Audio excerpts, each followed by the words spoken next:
Very good morning. आज हम discuss करेंगे नोस वर्सेस आइस, जिसे कंपोज किया है विलियम कॉपर ने। बहुत ही अच्छी एक पोएम लिखी गई है बाय विलियम कॉपर। फनी है ये पोएम बहुत, और एक सटारिकल,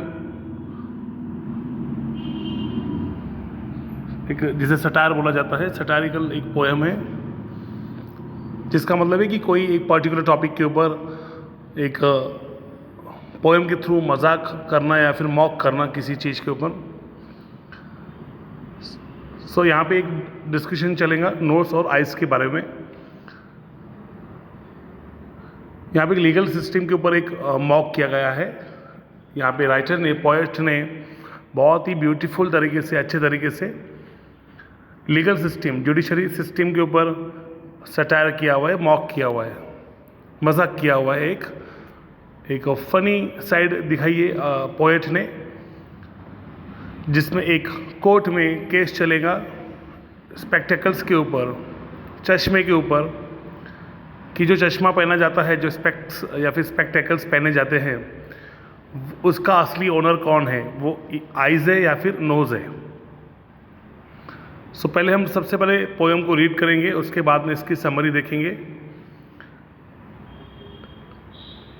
फर्स्ट जो स्टांजा है उसमें है, between nose and eyes a strange contest arose, the spectacles set them unhappily wrong, the point in dispute was, as all the world knows, to which the said spectacles ought to belong. AB इस rhyming scheme से poem को लिखा गया है, जहाँ पे first और third line rhyme करेंगी और सेकेंड और फोर्थ लाइन जो है वो राइम करेंगे। So tongue was the lawyer and argued the cause with great deal of skill and a wig full of learning, while chief baron ear set to balance the laws, so famed for his talent in nicely discerning. In behalf of the nose, it will quickly appear, and your lordship, he said, will undoubtedly find that the nose has had spectacles always in wear, which amounts to possession time out of mind.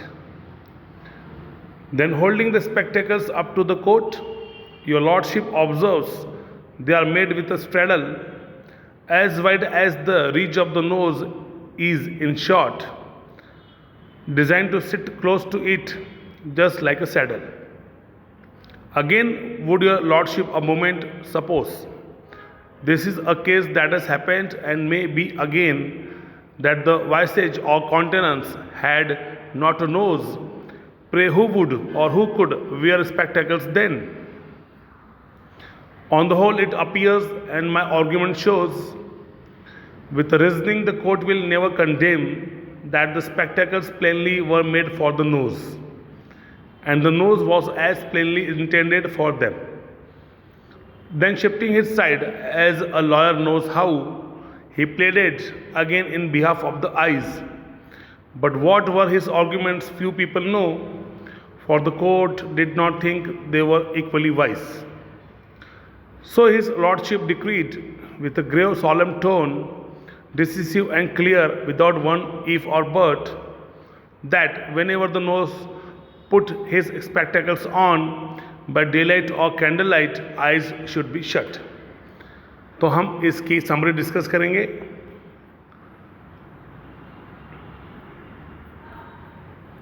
Nose versus eyes.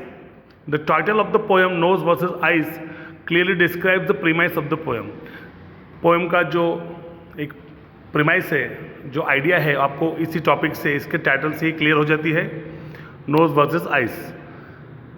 It is a dispute, एक dispute है जिसे हम बोलते हैं, एक argument है between the nose and the eyes regarding the ownership of the spectacles, कि जो स्पेक्टेकल्स है, जो चश्मा है, उसका असली ओनर कौन है। The poem is humorous in nature. Poem कैसी है? ह्यूमरस है, थोड़ी हंसी आएंगी आपको, फनी लगेंगी poem, and is a satirical work मॉकिंग the legal system. Legal system पे एक सटायर किया गया है, मतलब एक मजाक और खेली थोड़ी सी उड़ाई गई है लीगल सिस्टम की, लेकिन किसी को हर्ट करने का उद्देश्य नहीं है इस पोएम में। Two the tone of the poem is sarcastic in funny, a closer analysis reveals its depth. क्योंकि फनी है थोड़ी सी और एक सटायर है, लेकिन इसके डेप्थ में आप जैसे जाते हैं, इसको एनालाइज करते हैं, so you will understand its true meaning. इसके पीछे भी एक मीनिंग छुपी हुई है। It aims to highlight the downfalls of the analysing something at face value without logical analysis. तो बहुत बार ऐसा होता है कि जो डिसीजन लिए जाते हैं, समटाइम्स आपको लगते हैं कि आसपास के लोग हैं, जो आपके समाज के लोग हैं, सोसाइटी के लोग हैं, वहाँ पे जो डिसीजंस लिए जा रहे हैं वो बिना लॉजिक के, विदाउट एनी लॉजिकल एनालिसिस लिए जाते हैं। लोग अपने जो चीज़ों को डिस्क्राइब करना चाहिए, एनालाइज करना चाहिए, डिटेल में लॉजिक अप्लाई करना चाहिए, रीजनिंग अप्लाई करना चाहिए, वो सब अप्लाई नहीं होता है, बल्कि उन सब चीज़ों को अवॉइड करके डिसीजंस लिए जाते हैं। तो ये सब चीज़ें डिस्कस की गई है इस पोएम में। The poem details the argument between the nose and the eyes by placing them in a court setting. तो यहाँ पे कोर्ट की सेटिंग की गई है, एक कोर्ट तैयार किया गया है जहाँ पे आर्ग्यूमेंट चलेंगे नोज और आइज के बीच में। द टंग, जो टंग है, who is appointed as the lawyer, tongue को यहाँ पे लॉयर अपॉइंट किया गया है, argues both sides without worrying about who is the true owner of the spectacles. अब टंग जो है लॉयर है, वो दोनों साइड से अपने आर्ग्यूमेंट्स रखेंगे। उनको इस बात की चिंता नहीं है कि असली ओनर कौन है, बस उनको अपने आर्ग्यूमेंट्स रखने हैं। It is also clear that the ear chosen as the जज, यहाँ पे ईयर को जज रखा गया है, डिलीवर्स द वर्डिक्ट, जो अपना निर्णय देंगे in favour of the nose, जो अपना जो डिसीजन है, जो वर्डिक्ट है, जो निर्णय देंगे वो देंगे नोज के फेवर में, simply on the basis of non sensical arguments and without considering any logic.